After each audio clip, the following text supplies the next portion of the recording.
Heart first leadership isn't what you say, it's how you show up, how you regulate, how you communicate, and how you execute when it matters most. We are Heidi and Ryan Sawyer, and you are listening to the Heart First Leadership Podcast.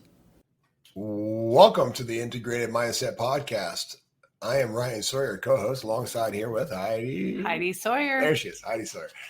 It was saying we were live for 10 seconds already when it actually popped up. So I don't know. The dog was moaning and all that kinds of things were going on. But here we are. Here we are. We are on commitment number 9, the 15 commitments of conscious leadership. And we are a little bit late to getting on here today, past our normal time, because one of us was living a little bit too far above the line.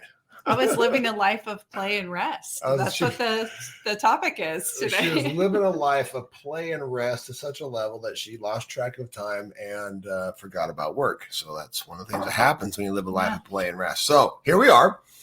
And we're going to do what we always do. We're going to introduce the commitment, have a little conversation. This is the one that I have identified thus far that I have the most room for improvement. And I like to work. I like life being serious. And so, not serious. I don't know. We'll unpack it. We'll see what comes up. But there's a little bit of resistance for me because I think that, again, like any of these things can be taken out of context. And I believe we can then find ourselves wondering why we're not having the experience of life that we thought we wanted to have. I thought I was trying to live above the line. I'm living this life of rest and play, and but then now you have lost your clarity of intention and direction, right? So to me, it's interesting what my mind is doing. Yeah, your mind's trying to separate the two things a little bit more. I think the two are combined. I mean, we'll talk about. Let's introduce it. Okay, here we are. We're starting to dive in. Okay. I'm just noticing some narratives and some societal programming. And, really some upbringing programming that is definitely influencing my ability to enjoy life a little bit more. Right. But yet I think I do a fine job of unplugging and playing with the kids and doing goofy things. It's just, if I were to say that there's a place for growth where I could do better, like having more fun, would probably be the one. Yeah, I think we could all have more fun. Yeah. So this is the commitment. I commit to creating a life of play, improvisation, and laughter. I commit to seeing all of life unfold easefully and effortlessly. I commit to maximizing my energy by honoring rest, renewal, and rhythm. Mm-hmm. So there's a lot to unpack with this one. Really? Yes. I'm going to let you lead the show then, because I was like, this is pretty simple. Okay. So let's just start with what they're saying here in the commitment. I commit to creating a life of play and improvisation and laughter. So when I'm reading that, what I'm thinking of improvisation is things come up, right? Things change and plans change and circumstances change. So being able to improvise is going to be key to living a life of play and rest, because when we have something happen and we're not able to kind of move with it, then we're going to get to where we're feeling stagnant and not having fun in what we're doing. So that's kind of what I think of there. And to improvise, you mean to be flexible? To be flexible. And then to be able to course correct, redirect, be spontaneous, that type of stuff. Being spontaneous, and then just, the way I think of it is just kind of having fun with it, letting things unfold. And, how many times do we end up just laughing about something where the conversation started somewhere completely different? I think that's improvising. It's just letting life unfold. Letting it unfold. And then one of the other things that I was looking at in this chapter was this idea of energy, right? So we're maximizing energy by honoring rest, renewal, and rhythm. There's natural rhythms to life and rhythms that we can create in our life. Most people take a day of rest on either Saturday or Sunday. So, or both. and that's a natural rhythm that we can create in our life. But when I'm thinking about this idea that they talk about in here, energy versus effort, and effort being kind of more of a like involving resistance. It's power versus force. Exactly. So one of the examples they talk about was like this professional skier skiing down the mountain. She's expending energy, but she's not efforting against the mountain. Yeah, she's working with it. Resisting the mountain. Yeah. So I thought it'd be interesting to tie in that conversation a little bit around non-resistance with this, because really having this life of play and rest and incorporating these things and not making everything so serious is about not resisting what is. Yep. So that's kind of my intro into what I got from it so far, but we'll let it unfold. Okay. So where do you want to take this conversation? If you seem like you've got this more wrapped up than I do. So here is my first initial thing. Like, it's important to understand that the one thing that I do really resonate with when it comes to this idea of play and rest is less the play. Mm-hmm. That's where I struggle with this a little bit. More the rest of this idea where whenever I'm able to unplug, whether it's at the end of a yoga practice or, you're in the shower or you just kind of like remove yourself completely, that's when I know I get the most like, I get the intuitive hit. So the connected dots, right? And, neuroscience would show like that's when your brain's able to reorganize. So moments of rest after moments of work, that's, like I said, that shows up in yoga. And, that's why we do the shavasana at the very end of a yoga flow. Mm-hmm. But this also we should do this within our work days too, where we should be really, really focused and concentrated for 90 minutes and give ourselves some time to shift gears, to go out and see the sun. And this is where, again, where I struggle is because I think I'm pretty good at rest. I think I'm pretty good at building a life where I don't overdo it. I work very consistently with a ton of attention on what I'm doing, mm-hmm. but then there's a lot of space but my resting necessarily doesn't always mean that I'm like being playful. Because they're defining play as something that doesn't really have a purpose to it. Right. So it's just like a pointless activity that's enjoyable. My rest is to go outside and let the sun hit my face and like do a very intentional break that like allows for my energy or chi to restore. And so this is my but I have to be careful to not become imprisoned to my own work, right? Mm-hmm. To like always having to be mindful, right? Mm-hmm. And so finding ways to doing things that are mindless. Mm-hmm. It's one of the reasons why, like I enjoy doing things with the kids, like going for a bike ride or just whatever, right? Well, you talked about maybe reading a fiction book at one point. I've tried it. Because usually everything you're reading is something that you're studying, right? Yeah, I study, I don't read. So I love this. I think it would be cool to create a little bit of a do something list in terms of playing and ways that we could explore this idea of play just being something that is purely for the satisfaction of doing it and not the end result. Well, that's what we talk about. It's interesting that they brought that up, is that play is one where you're not worried about the outcome. Yeah. Kids are playing. They have no purpose to it. Which allows for you to be more in the moment receiving the lesson or the gift, right? Which is legitimately like one of the fundamental aspects of the universal principle, the law of non-resistance, is this ability to allow for yourself to receive, to accept and receive, right? Mm-hmm. So that makes complete sense to me, that we're able to then release the attachment to the outcome, and where we find ourselves in something that should be playful or fun or like, in that realm is sports, right? Right. Sports is a game. It should be very playful, especially for children, but we have some point have identified that the point of them playing that game is to win. Right. Mm-hmm. And if they're not trying to win, then they somehow are missing the point. Right. And then now they're going to turn out to be a certain way that we aren't going to be as happy with. Right. Yeah. Where this is just as an interesting conversation, because like, what values are you baking in and conditioning into yourself and into your family and into your children about life. Like life is hard. Life's a struggle. You got to earn what you get. I mean, these different types of concepts, and sure that there's maybe some truth to that, but there's also the opposite that is true. The opposite is true, of which life can be easy and effortless and carefree. I love that, because I think the next commitment is exploring the opposite, or polarity. So the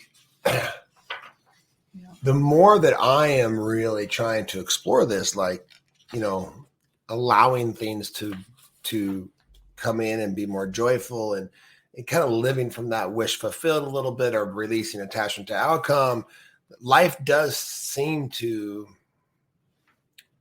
work its way out without my involvement quite as much. Where in my majority of my life, it's things work out because I made them work out, and I directed them with incredible clarity and a bit of forcefulness.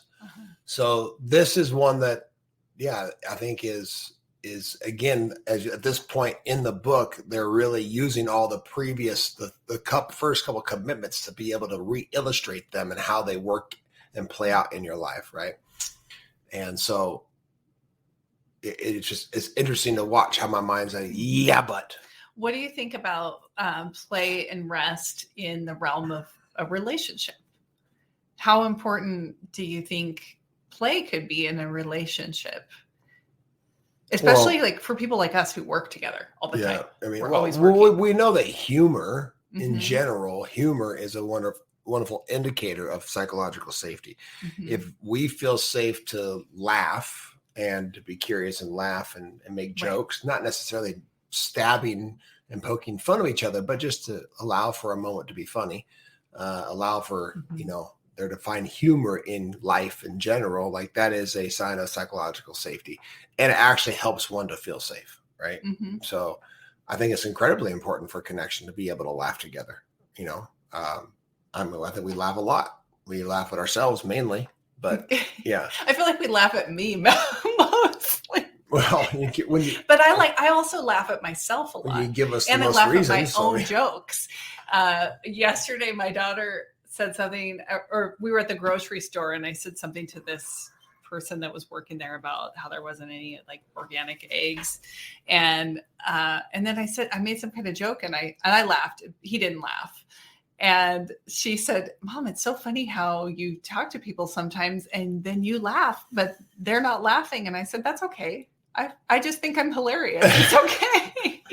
She does think she's funny. I know. So, I mean, we laugh a lot, and sometimes we end up laughing because I'm laughing at me. That's okay. And there are cultures that use this principle naturally, that take naps and midday and there's studies that are done. You can't argue with science. You can't argue with studies that people are more productive when they are rested, when they have breaks throughout the day, and like all these things we can build into our life, and I think it's just our ability to recognize the importance of being very intentional about what it is we want to experience in life, what we want to create, who we want to be, and those things, and then letting it go. And then letting it go and being in the moment, right? And this is what this play and restful thing really sparks within me, because we could sit here and digest. I highlighted all kinds of things as I read through this. Yeah.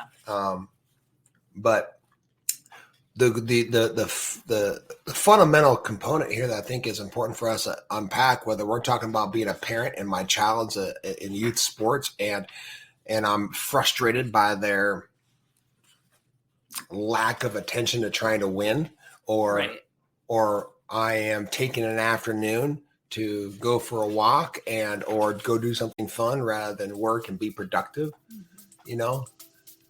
is what am I making it mean?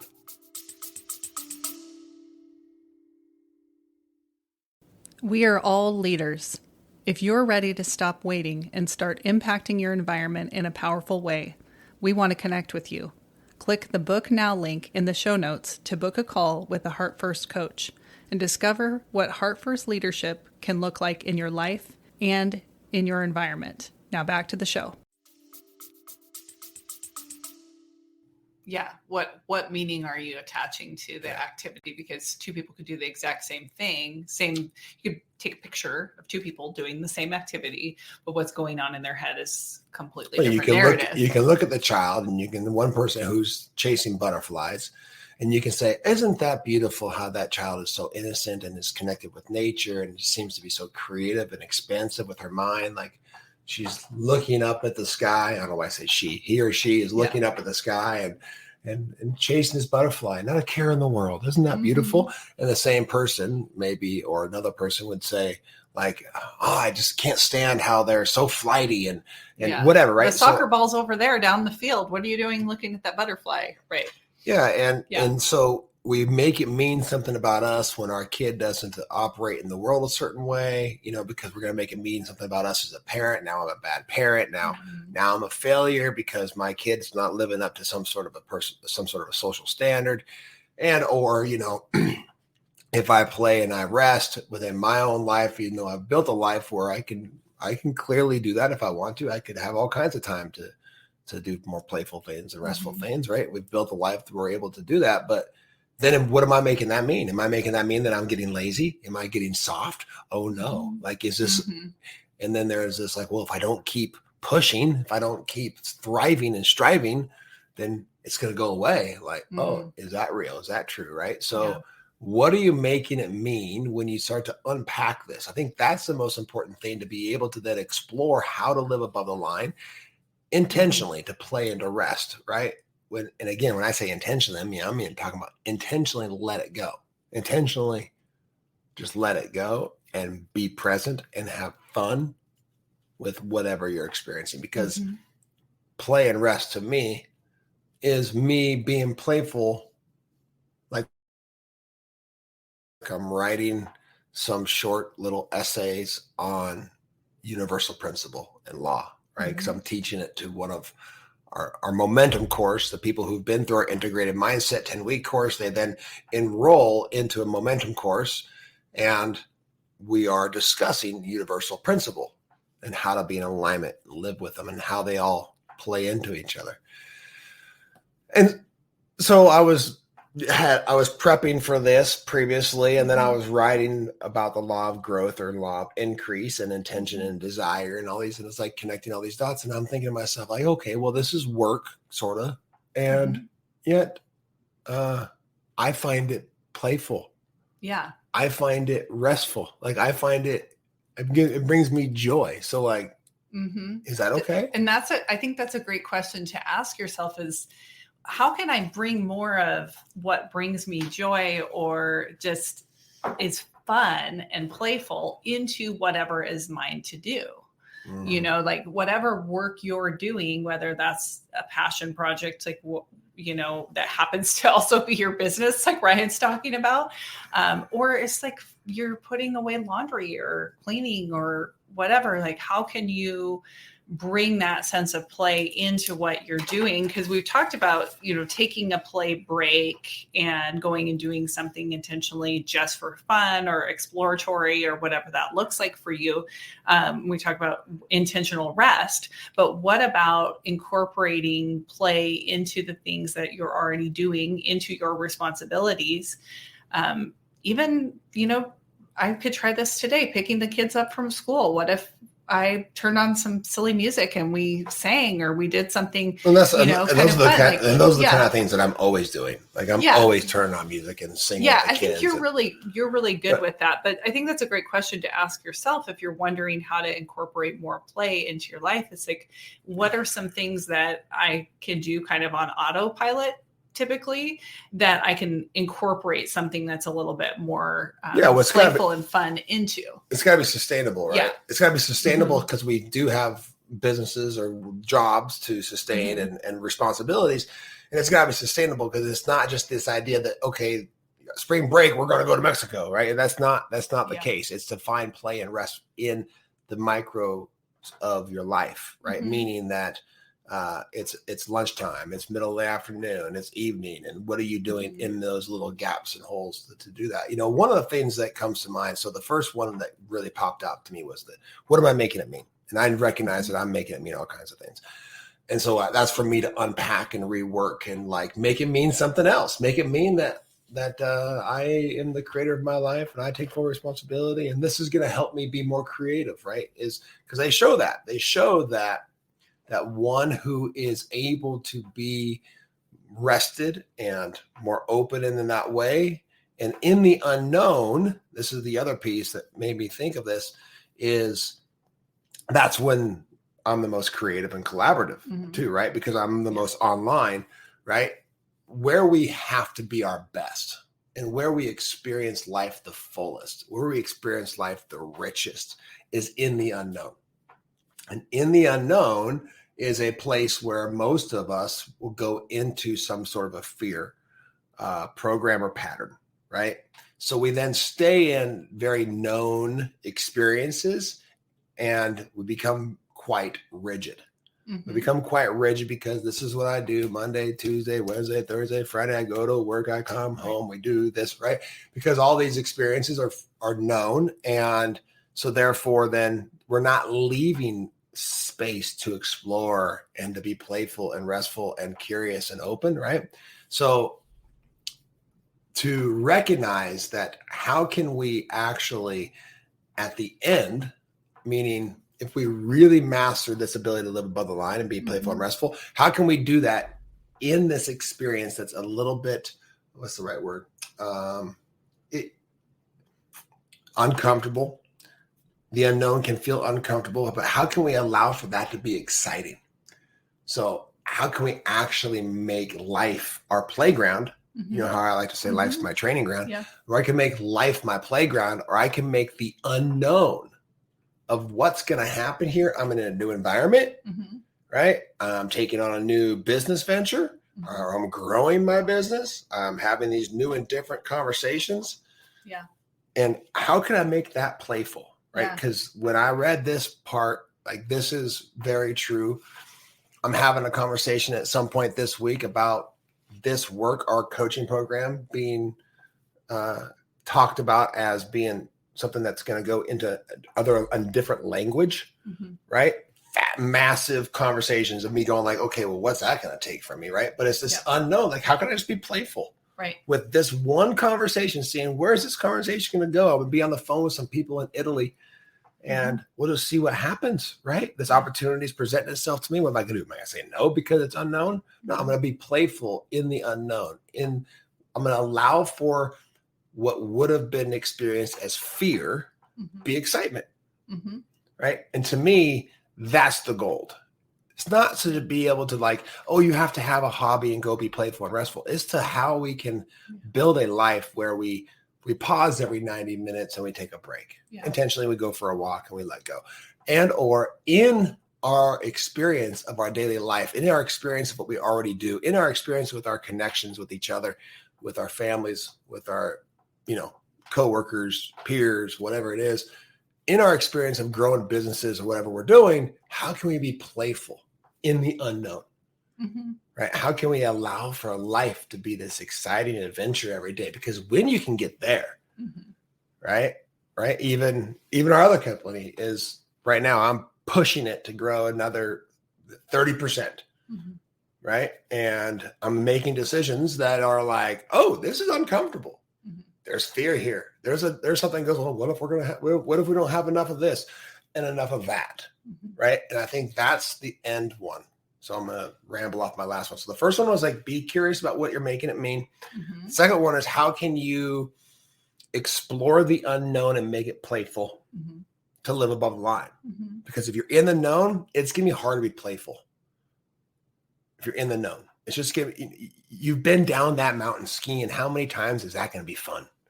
That's my experience. I think the only place that's really a place of excitement is the unknown, right? Where we don't know what's going to happen.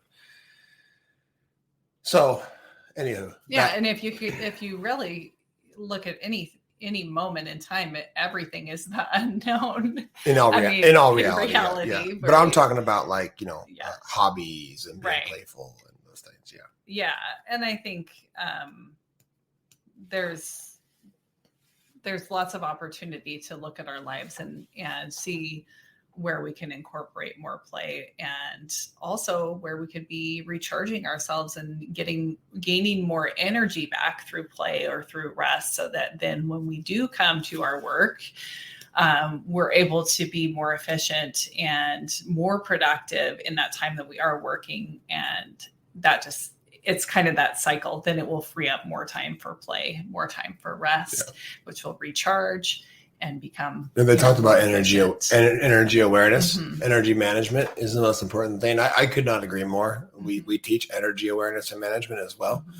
And it's this ability to like bring yourself back to your center, is to no longer know when you have energy going out and when there's energy coming in, and for you intentionally to like rebuild yourself, rebuild your center, rebuild your chi, bring your attention back inward, and then approach life from that manner. I think that's 100%. Very, very, very important to be able to have the energy to be excited in that unknown experience. Mm-hmm. Yeah, absolutely. And I lost my last thought somewhere in there. I don't know what happened to it. It may or may not come back. It must not have been that good. Well, we have categorized these commitments, these episodes, the video versions of these, along with some of the other resources inside our private community. So we'll put the link there if you want to join us inside the Integrated Human Performance community.